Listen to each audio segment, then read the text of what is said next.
Você já parou para pensar até onde uma pessoa pode ir por poder? Não estamos falando de uma simples ambição.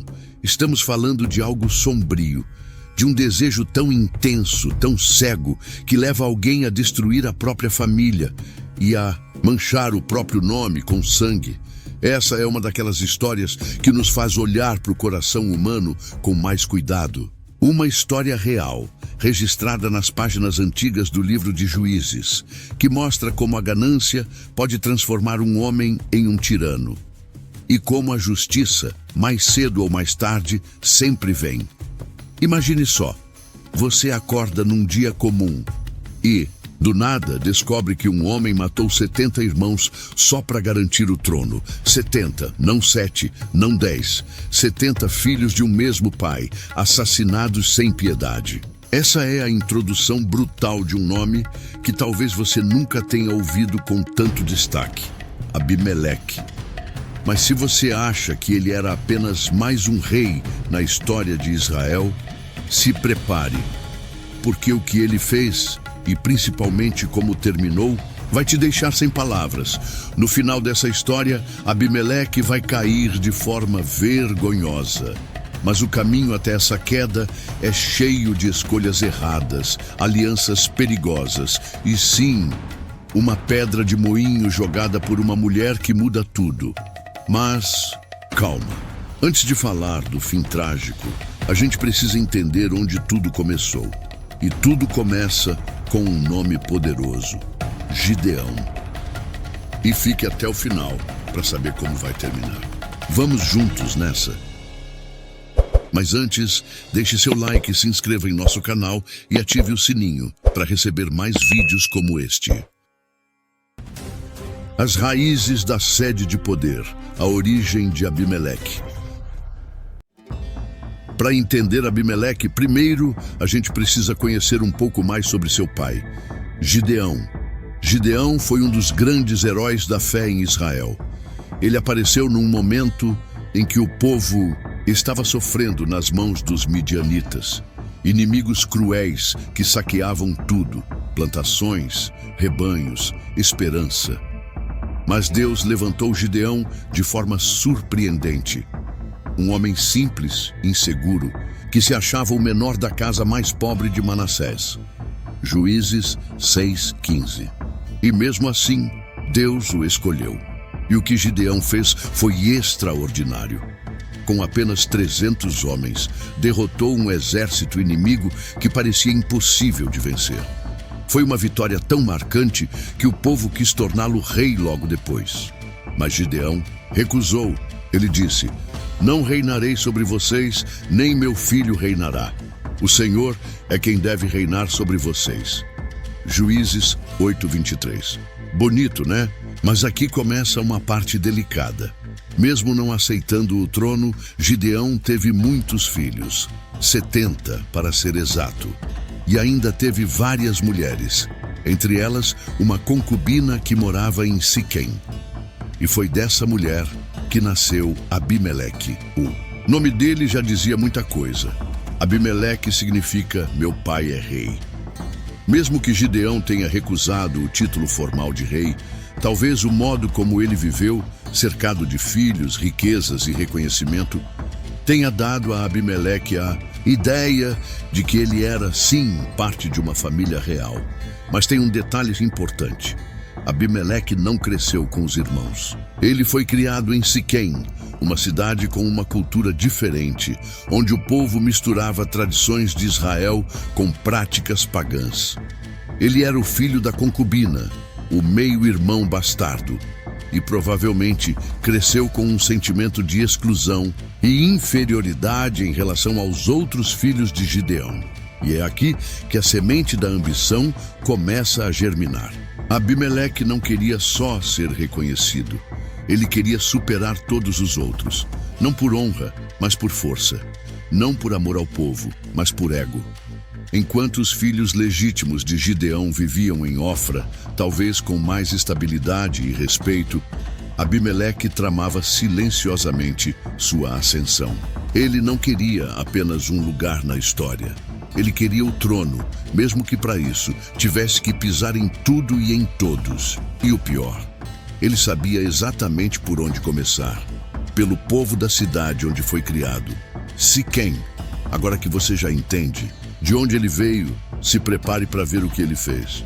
Porque o que vem a seguir é uma das traições mais frias e calculadas de toda a Bíblia. A conspiração, um plano forjado em sangue. Abimeleque sabia que não seria rei por herança. Não havia uma coroa à sua espera.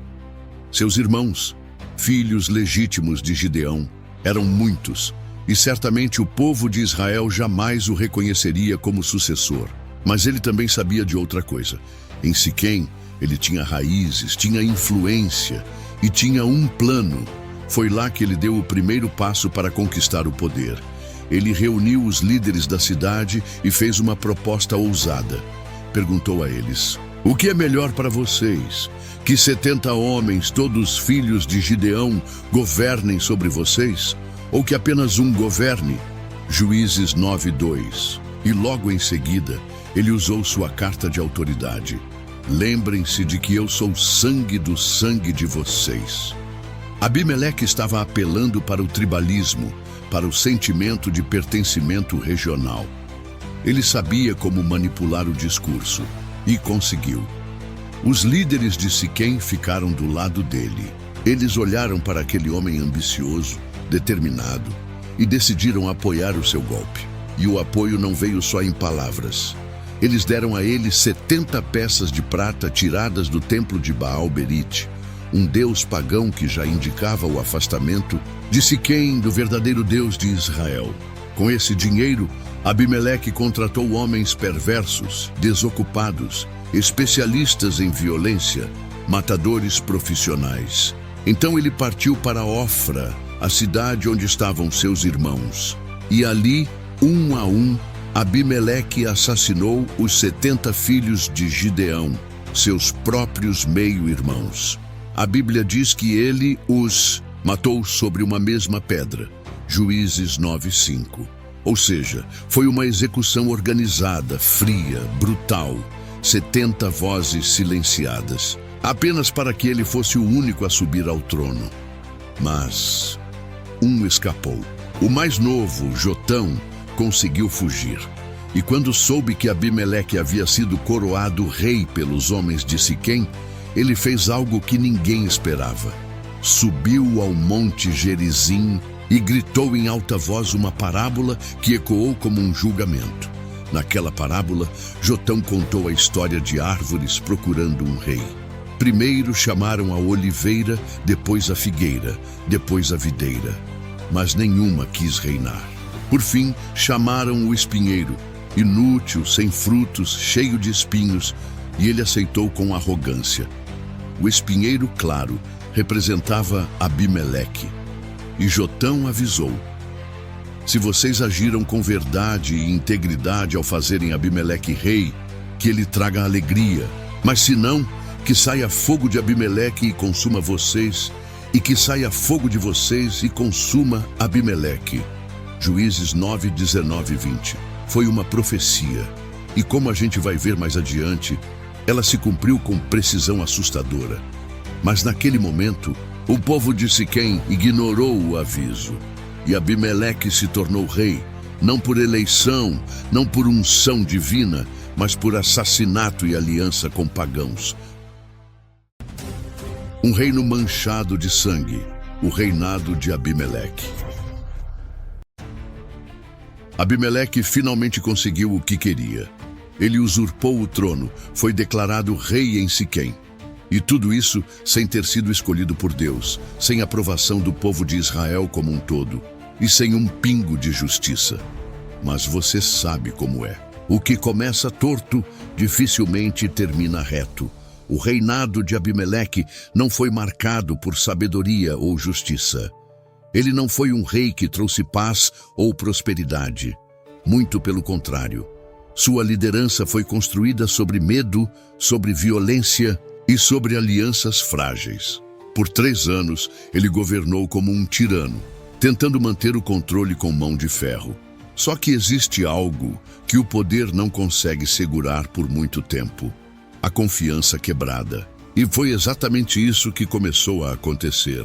A Bíblia diz que Deus enviou um espírito maligno entre Abimeleque e os cidadãos de Siquém, e eles se revoltaram contra ele. Juízes 9:23. Sabe aquela maldição que Jotão lançou lá atrás? Agora estava se cumprindo. O fogo que ele profetizou começou a queimar. E ele vinha de dentro de Siquém. Os próprios homens que tinham ajudado Abimeleque a chegar ao poder, que deram dinheiro, apoio e coroação, agora começaram a conspirar contra ele. A cidade que antes gritava "Viva o rei!" passou a sussurrar traição. Um homem chamado Gaal apareceu como uma nova liderança em Siquém. Ele zombava de Abimeleque, instigava o povo e dizia: "Quem é Abimeleque? Para que o sirvamos? Ele nem é da nossa linhagem de verdade." Juízes 9:28. E como sempre acontece com governos instáveis, o povo começou a pender para o lado do novo herói. Só que Abimeleque descobriu. E como era de se esperar de alguém como ele, não deixou barato. Em vez de dialogar ou tentar reconquistar o apoio do povo, ele partiu para a guerra. Abimeleque organizou uma emboscada, dividiu seus homens em grupos e atacou Siquém com toda a sua fúria. Gaal e seus homens foram derrotados, mas Abimeleque não parou por aí. Ele destruiu a cidade inteira. Derrubou casas, matou moradores e, como se não bastasse, salpicou sal sobre as ruínas. Um gesto simbólico que mostrava que ali não nasceria mais nada. Não era só uma vitória militar.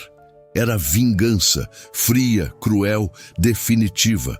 E quando os líderes de Siquém, os mesmos que o haviam colocado no poder, se esconderam numa torre buscando abrigo, Abimeleque ordenou que se cortassem galhos e ramos e os colocou contra a base da torre. Depois, ateou fogo. Ali morreram 1.000 homens e mulheres, queimados vivos. Juízes 9:49. Você percebe?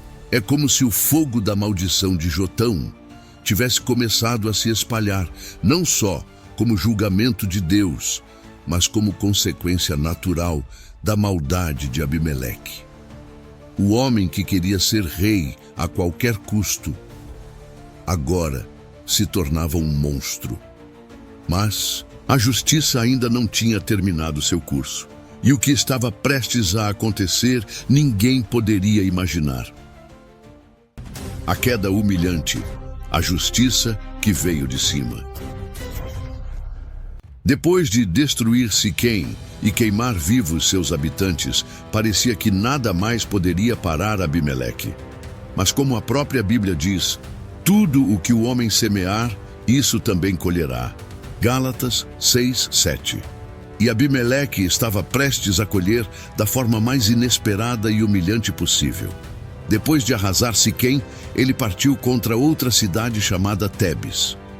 Talvez achasse que poderia fazer o mesmo, entrar, dominar e queimar quem se opusesse. Mas dessa vez, algo diferente aconteceu. Os moradores de Tebes correram para uma torre fortificada no centro da cidade. E como já havia feito antes, Abimeleque se aproximou para incendiar a base da construção. Era o mesmo plano cruel, a mesma estratégia que havia funcionado em Siquém. Mas o fim, dessa vez, seria outro. Naquele momento, enquanto ele estava perto da torre, pronto para queimar mais pessoas vivas, uma mulher, anônima, sem nome, sem título, pegou uma pedra de moinho e jogou da parte superior da torre. E o que aconteceu? A pedra caiu direto na cabeça de Abimeleque e quebrou seu crânio. Juízes 9:53. Olha que coisa simbólica. Ele que subiu ao poder matando 70 irmãos, agora estava sendo abatido por uma única mulher com uma pedra. Não foi um guerreiro, não foi uma espada, foi uma mulher anônima, talvez desesperada, talvez cheia de coragem, usada por Deus como instrumento de justiça. Ferido mortalmente, Abimeleque ainda teve forças para um último ato de orgulho. Chamou seu escudeiro e disse: "Puxa tua espada e mata-me, para que não digam, foi uma mulher que o matou." Juízes 9:54. Até no último suspiro, ele se importava mais com o que os outros diriam do que com seus erros. Ele morreu não como um herói, mas como um tirano arrogante que colheu exatamente o que plantou. E a Bíblia encerra esse trecho dizendo: assim, Deus retribuiu a Abimeleque o mal que ele havia feito contra seu pai, matando seus 70 irmãos. E também retribuiu aos homens de Siquém todo o mal que haviam feito. Juízes 9:56-57. A justiça veio, não de um exército, mas de cima. Não no campo de batalha, mas de dentro da torre. E não pelas mãos de um rei ou juiz, mas de uma mulher comum, mostrando que Deus levanta quem Ele quiser para fazer justiça, seja com espada ou com uma pedra. Reflexões e lições. O preço da ambição. A história de Abimeleque é daquelas que deixa a gente pensando por um bom tempo. É sombria, intensa, marcada por traições, violência e uma sede de poder que acabou consumindo tudo, inclusive o próprio protagonista. Mas o que essa história tão antiga tem a ver com a gente hoje? Primeiro, ela mostra que a ambição sem limites pode ser fatal. Desejar crescer, conquistar, liderar, tudo isso é legítimo. O problema é quando o desejo se transforma em obsessão e a pessoa começa a passar por cima de tudo e de todos para chegar onde quer. Abimeleque matou seus próprios irmãos, enganou seu povo, se aliou a deuses estranhos e queimou cidades inteiras, tudo por uma coroa. Mas no fim, o que ele conquistou? Morte, isolamento e uma memória manchada por sangue. Segundo, aprendemos que Deus não ignora a injustiça. Mesmo quando tudo parece fora de controle, mesmo quando os maus parecem prosperar, a justiça divina não falha. Pode demorar, pode vir de maneira inesperada, como uma pedra lançada do alto por uma mulher anônima. Mas ela vem, e quando vem, não há trono que proteja, nem espada que defenda. Terceiro, a história de Abimeleque nos lembra do poder das escolhas. Cada decisão dele construiu o seu próprio fim. Ele escolheu ignorar os caminhos de Deus. Escolheu a violência em vez da paz. Escolheu o orgulho em vez da humildade. E as escolhas, uma a uma, o levaram ao colapso. Quantas vezes, em nosso dia a dia, somos tentados a seguir caminhos parecidos? Buscar atalhos, agir na força do braço, manipular situações. Para parecer que estamos no controle, a história de Abimeleque é um alerta. O preço da ambição desenfreada é mais alto do que parece. Por fim, há algo poderoso na figura daquela mulher que lançou a pedra. Ela mostra que Deus pode usar qualquer um, mesmo os anônimos, para trazer mudança, justiça e propósito. Você pode se sentir pequeno, sem nome, sem voz, mas nas mãos de Deus, até uma pedra pode mudar a história. Conclusão: a história de Abimeleque é como um espelho para a nossa humanidade. Ela nos confronta com perguntas difíceis. Até onde eu iria por aquilo que desejo? O que estou disposto a sacrificar por poder, reconhecimento ou sucesso? E, acima de tudo, será que estou construindo meu caminho com integridade ou com pedras manchadas de sangue? Abimeleque morreu como viveu, com pressa, orgulho e tragédia. Mas nós ainda temos tempo de escolher diferente. Que a gente aprenda com o erro dele. E que, ao contrário dele, sejamos lembrados não por dominar, mas por servir, amar e caminhar em justiça.